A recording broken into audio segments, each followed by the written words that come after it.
अस्सलामु अलैकुम वरहमतुल्लाहि वबरकातुह। हसन बिन सबा का इस दरवेश के पास इस अंदाज से पहुँचना, जिस अंदाज से उसे पहुँचाया गया, पुरअसरार अफसाना लगता है। लेकिन फ़िरक़े बातिनिया इसी तरह ज़मीन दोज़ और पुरअसरार तरीक़ों से फला फूला था। सल्जूकी सलातीन अहले सुन्नत वल जमात थे, इसलिए वो किसी और फ़िरक़े का वजूद बर्दाश्त नहीं करते थे। तारीख़ गवाह है कि उन्होंने जासूसों और मुखबिरों के ज़रिए अपनी सल्तनत के हर गोशे में नज़र रखी हुई थी। यही वजह थी कि फ़िरक़ा बातिनिया ज़मीन दोज़ हो गया और उसके पेशवाओं ने अपनी कार्रवाइयों को इतना खुफिया कर दिया कि जासूसों और मुखबिरों को भी उनकी कार्रवाइयों का इल्म नहीं होता था। हसन बिन सबा का उस्ताद अब्दुल मलिक इब्न अत्ताश कोई मामूली शख्सियत नहीं था। वो फ़िरक़ा बातिनिया का सफ़े अव्वल का पेशवा था। बाद मुअर्रिखीन ने लिखा है कि वो एक किले का मालिक भी था। अगली सुबह सूरज अभी उफ़क़ से नहीं उभरा था जब 4 घोड़े उन चट्टानी भूल भरियों से निकले। उनका रुख खुरासान की तरफ था। एक घोड़े पर हसन बिन सबा सवार था, दूसरे पर फरी, तीसरे पर दरवेश और चौथे पर दरवेश का एक आदमी सवार था। जब सूरज उफ़क़ से उठा और उस वक़्त ये चारों घोड़े एक सरसब्ज़ पहाड़ी की ढलान पर चढ़ते जा रहे थे। ये बाकायदा रास्ता था जिस पर बैलगाड़ियाँ और घोड़ा गाड़ियाँ भी चला करती थीं। दरवेश ने घोड़ा रोक लिया, बाकी 3 घोड़े भी रुक गए। दरवेश, मैं अपने घोड़े का मुँह इस तरफ फेर दिया जिस तरफ से वो आए थे। पीछे देखो हसन, दरवेश ने कहा, और तुम भी फरी। हसन और फरी ने पीछे देखा। उनके चेहरों के तासुर बदल गए। इस बुलंदी से उन्हें दूर दूर तक फैला हुआ जो मंज़र नज़र आ रहा था वो कुछ अजीब सा था। जिस पहाड़ी की बुलंदी पर वो खड़े थे वो बड़ी खूबसूरत घास, फूल और पौधों और खुशनुमा दरख्तों से ढकी हुई थी। पहाड़ी के दामन में कुछ दूर तक रूह अफ़ज़ा सब्ज़ाज़ार था। दूर एक नदी उभरते सूरज की किरणों में चमक रही थी। इस सेहर अंगेज़ खित्ते में मीलों रकबे में फैला हुआ एक बेआबो गया चट्टानी सिलसिला था जो गोलाई में था। चट्टानें नोकीली भी थीं, बाज़ की चोटियाँ मखरूती थीं, कुछ बहुत बड़े बड़े इंसानी बुतों जैसी थीं और ज़्यादातर इस तरह गोल थी जैसे कुदरत के हाथों ने उन्हें बड़ी मेहनत से बनाया हो। उनके वसत में कुछ जगह हरी भरी नज़र आ रही थी जहाँ चंद एक दरख्त भी खड़े थे। ये वो जगह थी जहाँ दरवेश का डेरा था। इन चट्टानों का रंग स्लेटी भी था और स्याह भी, और यह खित्ता डरावना सा लगता था। देख रहे हो हसन, दरवेश ने कहा, तुम भी देखो फरी, मैं यहाँ से आगे नहीं जाऊँगा। यहाँ तक तुम्हारे साथ इसलिए आया हूँ कि एक आखिरी बात करनी थी जो यहाँ आकर ही कही जा सकती थी।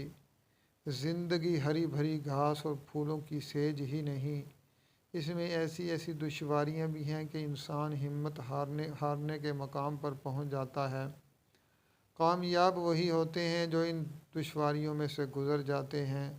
तुम्हारा उस्ताद अब्दुल मलिक इब्न अत्ताश तुम्हें सीधे रास्ते पर डाल सकता था, लेकिन उसने तुम्हें अपने इल्म सेहर के ज़रिए ऐसा ख्वाब दिखाया जिसमें तुमको ये रास्ता नज़र आया। तुम इन चट्टानों के अंदर आ गए, तुम्हें रास्ता नहीं मिल रहा था। 2 नागों ने तुम्हें भगाकर फिर वहीं पहुंचा दिया जहां से तुम इस सिलसिला को में दाखिल हुए थे। इंसान की ज़िंदगी में ऐसे हालात पैदा हो जाते हैं कि उसे समझ नहीं आती कि निजात का रास्ता कौन सा है। वो हालात और कई तरह की दुश्वारियों में इस तरह भटक जाता है जैसे भूल भरियों में आ गया हो। इन चट्टानों के अंदर ज़िंदगी का एक सबक है।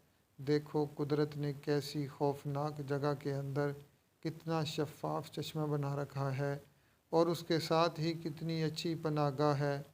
ऐसे चश्मों तक वही पहुंच सकते हैं जो इन चट्टानों से डरते नहीं, भटक भटक कर रास्ता तलाश कर लेते हैं और मीठे चश्मे तक पहुंच जाते हैं। हम यहाँ मौजूद थे, हमें मालूम था कि तुम आ रहे हो। हमारे आदमी तुम्हें देख रहे थे। हमें पहले बता दिया गया था कि तुम आ रहे हो। ये तो तुम जान ही चुके हो कि इस लड़की को हमारे आदमी उठा कर ले आए थे। हमारा कोई आदमी इन भूल भलियों में भटक नहीं सकता। मैं इस वक्त तुमसे बहुत छोटा था जब मेरा उस्ताद मुझे यहाँ लाया था। वो बाहर बैठ गया था, उसने मेरी कलाई के साथ एक धागा बांध दिया था। ये बड़ा ही लंबा धागा था जो गोले की शक्ल में उस्ताद ने अपने हाथ में रखा था। उसने मुझे कहा था कि मैं बाहर बैठूंगा, तुम अंदर चले जाओ। अंदर एक चश्मा है, एक कूज़ा। इस चश्मे के पानी भर कर लाओ। उस्ताद ने मुझे बताया कि यह धागा रास्ते में छोड़ते जाना और मैं बाहर बैठा गोले से धागा ढीला करता जाऊंगा। अगर तुम थक हार गए और चश्मे को न पा सके तो इस धागे को देख देख कर वापस आ जाना। ख्याल रखना कि धागा टूट न जाए, वरना अंदर जाकर बाहर नहीं निकल सकोगे। मैं अंदर चला गया। उस्ताद धागा ढीला छोड़ता गया। ये ज़रा लंबी बात है कि मैं चश्मे तक किस तरह पहुंचा। मैं इतना ज़्यादा भटका था कि टांगें अकड़ गईं और मेरी आँखों के आगे अंधेरा छाने लगा, लेकिन मैंने हिम्मत न हारी और चलता गया। फिर मेरे होशो हवास अंधेरे में ही गुम हो गए। मालूम नहीं मैं कितनी देर बाद होश में आया। मैं ये देखकर हैरान रह गया कि मैं चश्मे के किनारे पड़ा हुआ था। मैं उछल कर उठा। मट्टी का कूज़ा जो मेरे हाथ में था वो टूटा पड़ा था। मैं बेहोश होकर गिरा तो कूज़ा पत्थर पर गिरकर टूट गया। अपने उस्ताद को ये यकीन दिलाने के लिए कि मैं चश्मे तक पहुंच गया था, मैं कपड़ों समेत चश्मे में उतर गया और बाहर आकर चल पड़ा। मेरी रहनुमाई के लिए धागा मौजूद था जो मैं रास्ते में फेंकता आया था। सूरज अभी गुरूब नहीं हुआ था कि मैं बाहर अपने उस्ताद के सामने खड़ा था। मैंने उसे बताया कि कूज़ा टूट गया है और मैं चश्मे में उतरकर अपने कपड़े भिगो लाया हूँ। मैं तुम्हें वो सबक देना चाहता हूँ जो उस्ताद ने मुझे दिया था। उसने कहा था कि ज़िंदगी के चश्मे खुद चलकर किसी के पास नहीं आ जाया करते, इंसान को चलकर उनके पास जाना पड़ता है और फिर ज़िंदगी के चश्मे उनका इस्तकबाल किया करते हैं, जो उनकी तलाश में संगलाख वादियों में, सूखी सड़ी चट्टानों की भूल भड़ियों में और पुरखार रास्तों पर चलते ही जाते हैं और पाए इस्तिक़लाल में लग़ज़िश नहीं आने देते। और उस्ताद ने कहा था कि ये धागा जो मैंने तुम्हारी कलाई में बांधा था, इसे सिर्फ़ एक धागा ही न समझना, ये धागा इंसानी रिश्तों की अलामत है। इंसानी रिश्ते टूटने नहीं चाहिए। तुम अकेले कुछ भी नहीं, तुम तन्हा रह गए तो समझो तुम्हारी ज़ात ही ख़त्म हो गई। हमेशा याद रखना कि रिश्तों का ये धागा न टूटने देना। ज़रा सोचो, अगर ये धागा टूट जाता तो मेरा और तुम्हारा रिश्ता टूट जाता और तुम इन भूल भलियों से निकल न सकते। तो ये है वो आखिरी सबक जो मैंने तुम तक पहुंचाना था। हसन, साबित कदम रहना। तुमने फ़ौज के बगैर किला सर करने हैं। इंसानी फितरत की कमज़ोरियों को अपने मकासद और अपने मफादात के लिए इस्तेमाल करना है। इंसानों पर नशा तारी कर दो। नशा दौलत का भी होता है, औरत भी आदमी के लिए नशा बन जाया करती है। नशों की कमी नहीं हसन, इब्लीसी और साफ़ में बड़ी ताकत है। मैं तुम्हें राज की एक बात बताता हूँ। बहुत कम लोग ऐसे होते हैं जो नमाज अपना फ़र्ज़ और खुदा की इबादत समझ कर पढ़ते हैं। आम लोग नमाज सिर्फ़ इसलिए पढ़ते हैं कि अगले जहान जन्नत में जाएंगे, जहाँ हूरें और शराब मिलेगी और सिवाय ऐशो इशरत के कोई काम नहीं होगा। मैं इन लोगों को दुनिया में जन्नत दिखा दूँगा। हसन ने पुरआज़म लहजे में कहा। जिंदाबाद हसन बिन सबाह। दरवेश ने कहा, अब जाओ, मैं यहाँ से वापस जा रहा हूँ।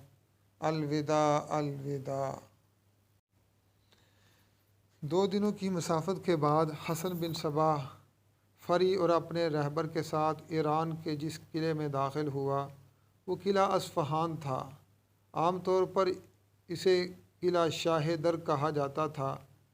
ये सल्जूकी सुल्तान मलिक शाह ने तामीर करवाया और ज़ाकिर नाम के एक सरकर्दा फ़र्द को अमीर किला या वाली किला मुकर्रर किया था।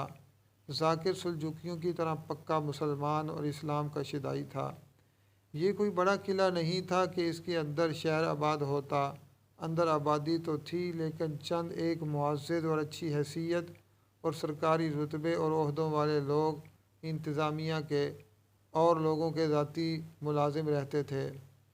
आबादी किले से बाहर और ज़रा दूर दूर थी। इस आबादी में फ़िरक़ा बातिनिया के लोग भी थे, लेकिन वह अपनी असलियत ज़ाहिर नहीं होने देते थे।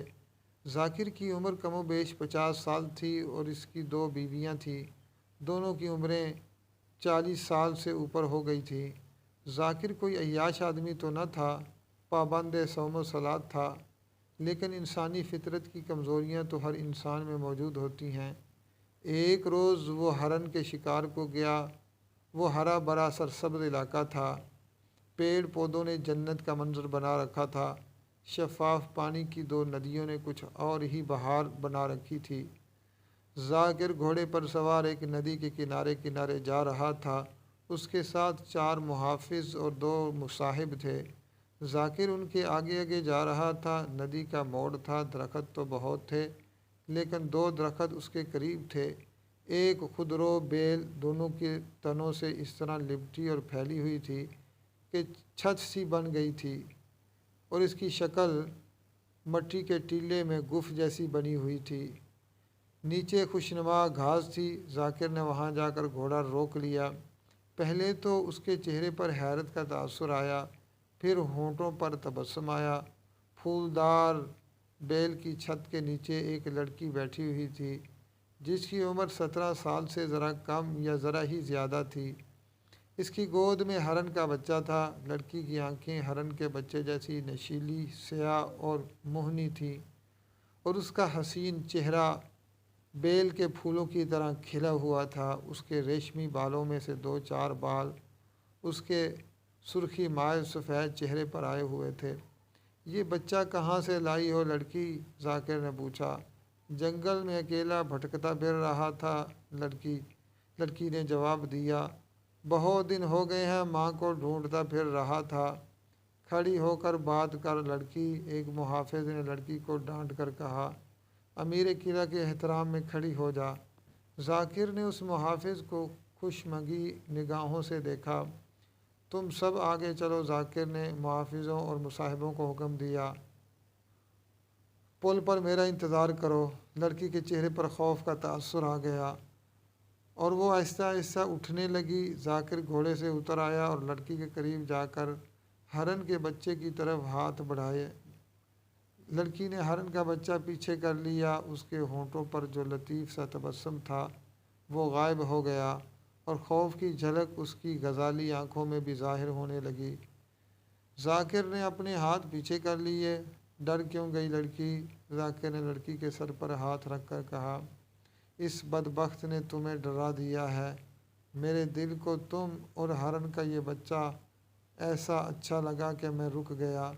मैं अमीर किला ज़रूर हूँ, लेकिन तुम पर मैं कोई हुक्म नहीं चलाऊँगा।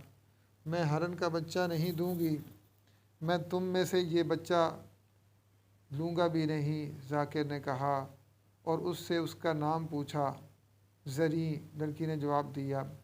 क्या इस बच्चे के साथ तुम्हें बहुत प्यार है? जाकिर ने पूछा, और लड़की का जवाब सुने बगैर बोला। ये बच्चा इतना प्यारा है कि हर किसी को इस पर प्यार आता है। नहीं अमीर, लड़की ने खौफ से निकल कर कहा। ये प्यारा और ख़ूबसूरत तो है, लेकिन मैं इससे किसी और वजह से प्यार करती हूँ।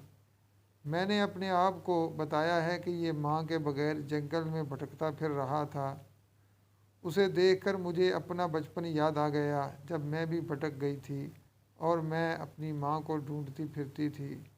जाकिर उस लड़की में इतना महव हो गया कि लड़की के कंधे पर हाथ रखकर उसे बिठा दिया और ख़ुद उसके पास बैठ गया। लड़की ने उससे परे हटने की कोशिश न की। फिर तुम्हें माँ कहाँ मिली थी? जाकिर ने पूछा। आज तक नहीं मिली, ज़री ने जवाब दिया।